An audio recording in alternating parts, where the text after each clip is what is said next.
If we live together, how should we handle our finances? Money is always one of those very touchy issues in any relationship. I would say to people, how would we handle our money if we're going to live together? Let's just say you're going to move in with a friend, non-romantically involved, just to share living expenses. How would you handle money in that case? Several ways to do it, of course. Obviously, maybe open a new checking account, maybe you sit down and come up with a budget, maybe you alternate who writes the check each month.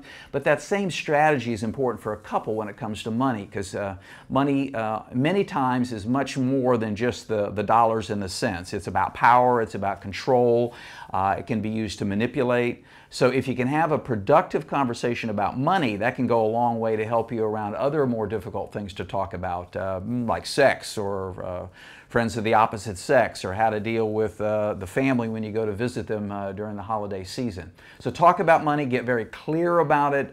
And one thing in particular that's a challenge these days for all couples is that we've got, in many cases, 40–50% of women in marriages are making more than their husbands.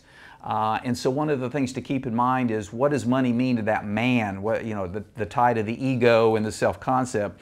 And is that going to be a struggle for him, especially if you as the female are making more money? So it's just one more reason why you ought to talk about money, get very clear on it, and don't let anybody tell you how you should set up the finances. You do it in a way that makes sense to you, whether it's one checking account, whether you maintain your individual ones and open a new one, whether you just have a drawer you put cash in, but come up with a system that works for you, that both of you mutually agree to, and then try it out for 3 months, try it out for 6 months.